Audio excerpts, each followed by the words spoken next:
جو شخص یہ چاہتا ہے کہ وہ اپنے اللہ سے ملے، احب اللہ لقاءہ، اللہ تعالیٰ بھی یہ پسند کرتے ہیں کہ اللہ اس سے کیا کریں۔ ومن کرہ لقاء اللہ کرہ اللہ لقاءہ، اور جو اللہ سے ملنا ناپسند کرتا ہے تو اللہ بھی اس سے ملنا ناپسند کرتے ہیں۔ اس کائنات میں ایک مسلمان کے لیے سب سے بڑی خیر کی بات یہ ہو سکتی ہے، اور سب سے بڑی اس کے لیے کامیابی یہ ہے کہ جب وہ اس دنیا سے رخصت ہو یا جب وہ اس دنیا سے جا رہا ہو تو جاتے وقت اس کو نہ کسی چیز کی ندامت ہو، کوئی پچھتاوا ہو، کوئی ریگریٹ ہو، نہ کسی چیز کا گلٹ ہو، اور اسی طریقے سے نہ ہی اس کو کسی مستقبل کا خوف ہو۔ جب انسان دنیا سے رخصت ہوتا ہے اور اگر انسان کو اللہ تعالیٰ یہ موقع فراہم کر دیں کہ انسان کو یہ موقع ملے کہ وہ سوچے اپنی زندگی کے حوالے سے کہ میں نے اپنی زندگی میں کیا کیا کمایا اور کیا کیا کھویا، تو ظاہر ہے دو ہی فیلنگز ہوں گی۔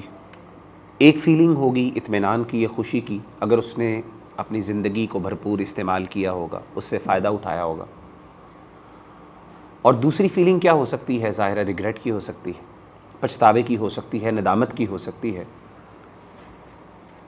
کہ میں بہت کچھ کر سکتا تھا، میرے پاس یہ اپرچونٹیز تھیں، مجھے فلاں نے یہ چیزیں کہیں تھیں، آج میری زندگی ختم ہو رہی ہے، آج میں اس دنیا سے رخصت ہو رہا ہوں، تو ہائے کاش میں کچھ نہ کچھ کر لیتا۔ تو ایک تو فیلنگ یہ انسان کے اوپر آ سکتی ہے، ایدر ون آف دیم،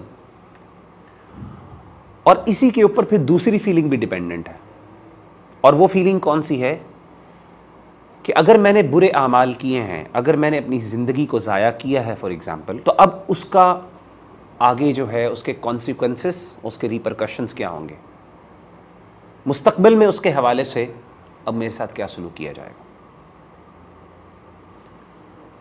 اگر تو اس نے اچھائیاں کی ہوں گی، خوشی ہوگی، اطمینان سے ہوگا، تو ظاہر ہے وہ اچھا اپنے بارے میں امید کر سکتا ہے کہ آگے بھی میرے ساتھ، چونکہ میں نے اپنی زندگی کو ضائع نہیں کیا، میں نے اس میں محنت کی ہے، میں نے کچھ حاصل کیا، کمایا، تو اب مجھے اس کا پھل ملے گا، کوئی فروٹ ملے گا۔ لیکن اگر اس کو ریگریٹ ہوئی، اگر اس کو ندامت ہوئی، پچھتاوا ہوا، تو اب اس کے لیے مستقبل میں کیا ہے؟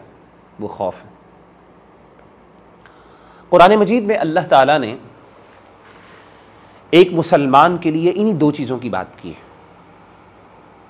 اللہ تعالیٰ قرآن مجید میں فرماتے ہیں کہ ان الذین قالوا ربنا اللہ، بے شک وہ لوگ جو کہتے ہیں اللہ ہمارا رب ہے، ثم استقاموا، پھر اس پر وہ استقامت اختیار کرتے ہیں، تتنزل علیہم الملائکہ، فرشتے ان پر نازل ہوتے ہیں موت کے وقت، اور وہ کیا کہتے ہیں؟ اللہ تخافوا ولا تحزنوا، نہ تمہیں اپنے مستقبل کے بارے میں خوف کی ضرورت ہے، ولا تحزنوا، نہ جو ماضی میں ہو چکا اس کے بارے میں غم کی ضرورت ہے، کیونکہ علماء بیان کرتے ہیں حزن، غم ہوتا ہے ماضی کی معاملات پہ، ماضی کی باتوں پہ، ماضی کی غلطیوں پر، اور خوف ہوتا ہے مستقبل کے حوالے سے، فیوچر کے حوالے سے۔ لا تخافوا ولا تحزنوا، نہ تمہیں ڈرنے کی ضرورت ہے، نہ تمہیں غم کرنے کی ضرورت ہے۔ وابشروا بالجنۃ التي كنتم توعدون، اور پھر ساتھ ان کو جنت کی بشارتیں ملیں گی اللہ سے، اللہ کے فرشتوں سے۔ خوش ہو جاؤ، راضی ہو جاؤ۔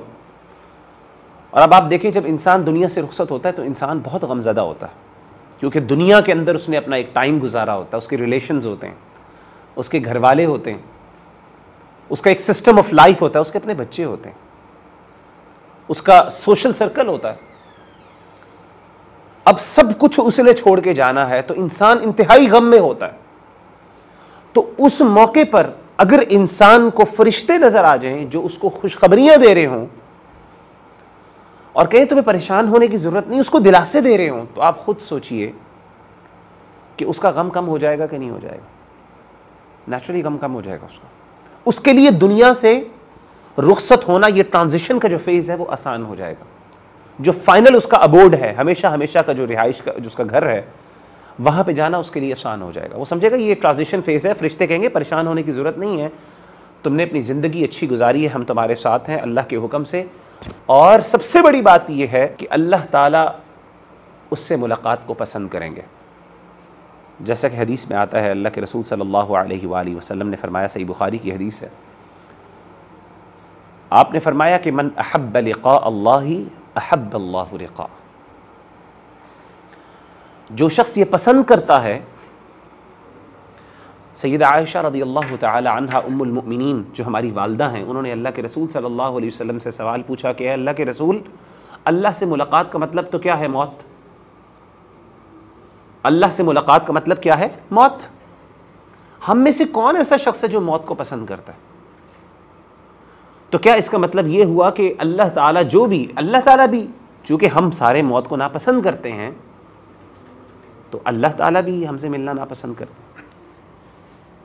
سیدہ عائشہ رضی اللہ تعالی عنہ نے یہ سوال کیا اللہ کے رسول صلی اللہ علیہ وآلہ وسلم سے۔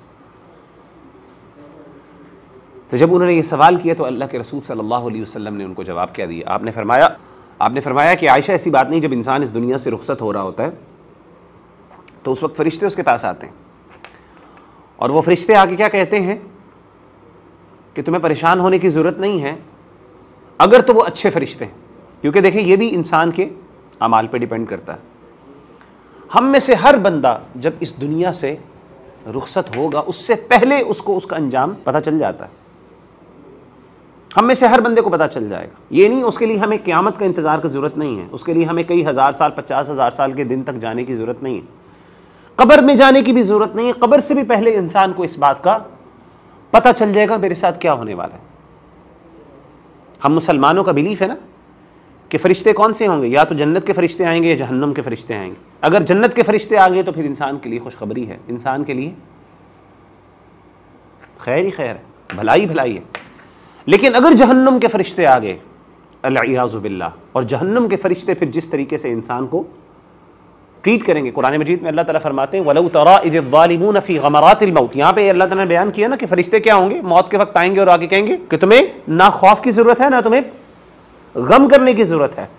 دوسری پوزیشن کے اندر دوسری سچویشن میں کیا ہوگا، وَلَوْ تَرَىٰ إِذِ الظَّالِمُونَ فِي غَمَرَاتِ الْمَوْتِ، اے نبی کاش آپ دیکھ سکے ظالموں کو جب وہ موت کی سختیوں میں ہوں گے۔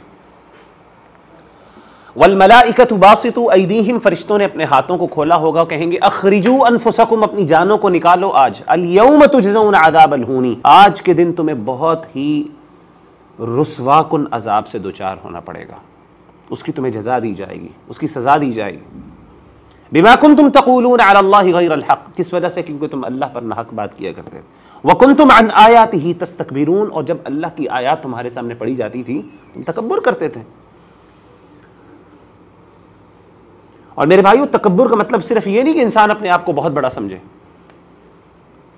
نبی صلی اللہ علیہ وآلہ وسلم کی حدیث ہے، آپ صلی اللہ علیہ وآلہ وسلم نے فرمایا کہ ان اللہ جمیل ویحب الجمال، اللہ خوبصورت ہے، خوبصورتی کو پسند کرتے ہیں۔ اور اسی حدیث میں آپ صلی اللہ علیہ وآلہ وسلم نے کبر کی ڈیفینیشن بتائی، ایروگنس کی اور تکبر کی کیا مثال دی۔ آپ نے فرمایا الکبر بطر الحق وغمط الناس، کبر کیا ہے، ایروگنس کیا ہے کہ حق کو جھٹلانا، وغمط الناس، اور لوگوں کو اپنے سے کم سمجھنا۔ تو جب اللہ کی آیات تمہارے سامنے آتی تھی تم سمجھتے تھے کہ یہ میرے لیے ریلیونٹ نہیں ہے، تم مذاق کرتے تھے ان کو، تم تکبر کرتے تھے، تم ریجیکٹ کرتے تھے، تمہارا دل نرم نہیں ہوتا تھا، تمہارا دل کامتا نہیں تھا جیسے مومن کا ہونا چاہیے نا۔ مومن کا دل کا کیا ہونا چاہیے؟ اللہ فرماتے ہیں وَإِذَا ذُكِرَ اللَّهُ وَجِلَتْ قُلُوبُهُمْ، جب اللہ کا ذکر ہوتا ہے تو مومن کی حالت کیا ہوتی ہے؟ اس کا دل ڈر جاتا ہے۔ وَإِذَا تُلِيَتْ عَلَيْهِمْ آيَاتُهُ زَادَتْهُمْ إِيمَانًا، جب اللہ کی آیات پڑھی جاتی ہیں زَادَتْهُمْ إِيمَانًا، ان کے ایمان بڑھ جاتے ہیں، وہ ایمان میں بہت آگے بڑھ جاتے ہیں۔ وَعَلَىٰ رَبِّهِمْ يَتَوَكَّلُونَ، اپنے رب پہ توکل کرتے ہیں، ڈر جاتے ہیں، کانپ جاتے ہیں، سیریس ہو جاتے ہیں، یعنی دین ان کے لیے مذاق نہیں ہے۔